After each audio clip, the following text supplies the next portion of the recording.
There's some more fallout from the Aaron Hernandez now ruled suicide, as they found, police have found, and I should not have found, they've released the information regarding that there was 3 notes, one of which I believe to his girlfriend, I believe is the correct term here, or maybe she was fiance at that point. They were not married, that's not really all that important. This is for context though. One was to his daughter and one was undisclosed, as well as a Bible found next to him. And some of the more gruesome details was he had a Bible verse, John 3:16, I believe, in red marker on his forehead. And I am not the most biblical person in the world. I believe it has to do with pretty much living on forever, legacy living on forever. John 3:16 is, for God so loved the world that he gave his only begotten son, and whosoever believeth in him shall not perish but have everlasting life. Okay, so yeah. Layman's terms. Yeah. Everlasting. Yeah. Got it. Right, thank you for that. No worries. Prepared.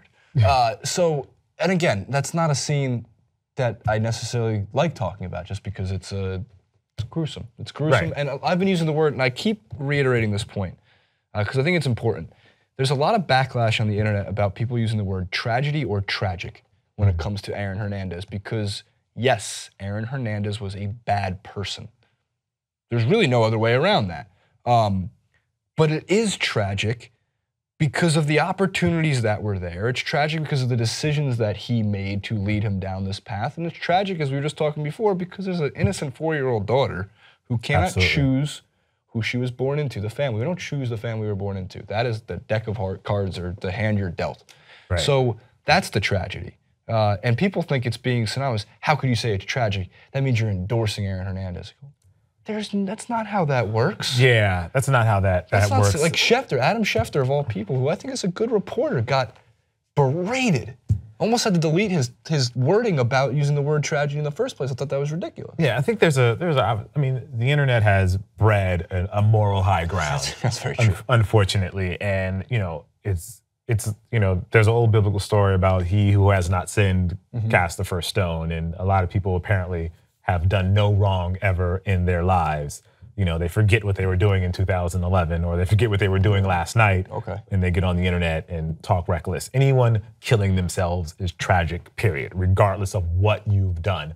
Like there's no more high ground to say like you're an evil person and you killed yourself, that's what you deserve. Like no one deserves to kill themselves. No one deserves to die, regardless of what you've done. Like if people are gonna hold to their Christian principles about, then they should hold to their Christian principles and not decide when and where they're going to be religious. So tragic is an appropriate word. The impact that it has beyond just his life is tragic. Like a daughter is going to grow up without a father, just like that family is going to grow up, without their son. Like we all understand that, but there's implications beyond that. And for people to try to berate someone because they called it tragic is really someone stepping on a moral high ground that they don't belong on.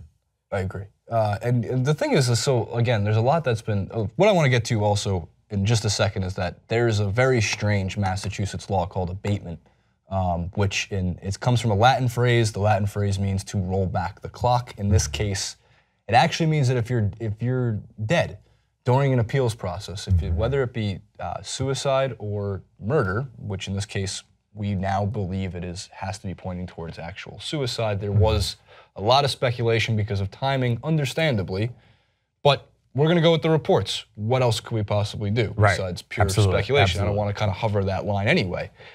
Because of that law, it rolls back the clock because Aaron Hernandez was in the appeals process for the original first-degree murder charge of Odin Lloyd, and it's an automatic charge that gets dropped, and it makes him considered an innocent man. It makes the first-degree murder null and void. And now what's left is what's going to be a very messy triangle, or I should actually say, I think the word I used in the Facebook video that's going up is an intersection. Right. Because you have the family of Odin Lloyd, who is the one that a jury convicted Aaron Hernandez of shooting 6 times and orchestrating the murder of, who was seeking reparations for damages, obviously, and justice for their son, their loved one in that situation. You have the family of Aaron Hernandez, including his 4-year-old daughter, who is growing up without a father and would possibly be getting awarded the money if this appeals process cannot continue because of this being null and voided. You also have the New England Patriots, who owe Aaron Hernandez $3.25 million in a signing bonus and an additional $2.5 million from his contract, who are getting dragged into this as well because they cited the collective bargaining agreement in the NFL. And there's a bunch of messy language as to why, but let's simplify it to the most extreme extent. If you are charged of a first-degree murder or any felony of that level, your team very much in 99.9% of times does not have to pay you that money. Have to pay you the money. Pretty good reason too. It's like a moral clause, I think. Yes, that's a good way to put it. Exactly, really. That might be exactly how it's put. And then, of course, the worst part of the intersection is how many lawyers are involved in this. Like, look, Jose Baez is doing his job, but the guy is surrounding himself with some very interesting subjects, and he got Hernandez acquitted of a double murder charge, and Casey Anthony. These are two of the most high-profile trials that I think have come across my lifetime. He is the, I guess, Johnny Cochran of 2017. So that's the messy intersection, and I don't think there's a right answer here. Yeah, there really is no right answer. You have, people need to, like, I think people are trying to, like, well, if he gets off on a technicality, then he didn't murder Odin. Like, that's, I don't think that's really what's up for debate. Whether or not he murdered them. It's just how it's more about how it's going to look in the books. Correct. Now, far be it for me to tell Aaron Hernandez's family what to do with the money if the money goes back to them.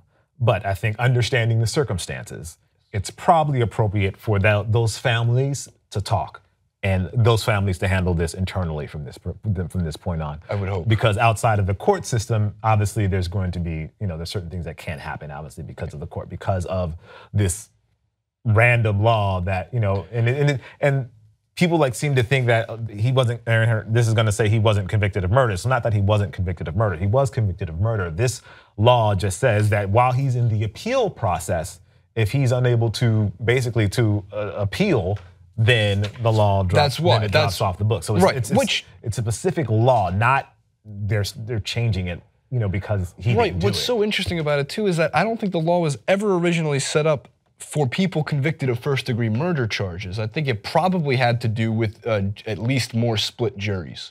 But this was very much, and again, one of the most shocking details I've uncovered while researching this for almost a week straight, because I'm fascinated by true crime. I'm fascinated by our injustice system a lot of the time, not all the time. Recently did, again, the Thabocephalosha thing, which is another example of a massive injustice, or what could have been. But what I found so interesting was the defense in the Odin Lloyd trial, in their closing statement, did put Aaron Hernandez at the scene of the crime and said he didn't know what to do. Now they're claiming he didn't pull the trigger, which means that jury was finding Aaron Hernandez guilty of a manslaughter charge at the very least because he orchestrated it. They had the text messages calling him over to the house, telling him where to meet. They had video surveillance, not of any trigger being pulled, but of the gum that matched the bottom of the casing, of the gum from what he bought at the gas station, all of those things. So it just feels like it's gonna be, even after the death of Hernandez, there's just gonna be no closure. Or what could have been, and that feels like the bigger injustice than anything is you have a 4-year-old innocent daughter, you have a family who's gonna not possibly seek damages.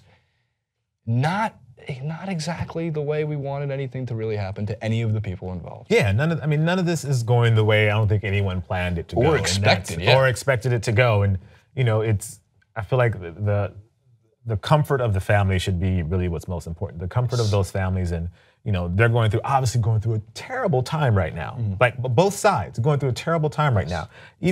Even though Aaron Hernandez is convicted for murder and he was in jail, like there's someone that still loves him. That daughter still loves him regardless. That mother still loves him regardless. That wife or that fiance, girlfriend, they still love him regardless. And Odin Lloyd's family, obviously, now they don't have their son in their life, so they're dealing with that. So those are the things that the court of public opinion, that's what you should be worried about, consoling those people. The things outside of that, let those families handle that. That's an internal battle that they need to talk about.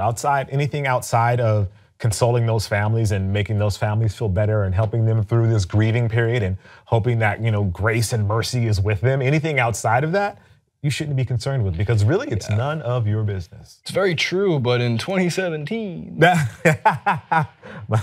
Jacque spreading the good word. Be more like Jacque. Oh, no.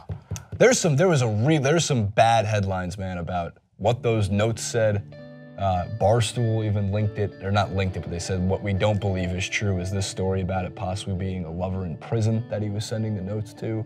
You're like, where are you pulling this information from? Yeah, well, I mean, gotta get those clicks, right? Gotta get those clicks. Comment below, like, favorite, subscribe. Let us know. I don't know. Comment section. Just share your thoughts, I guess. Share your thoughts. Yeah. That's gonna be an interesting comment section.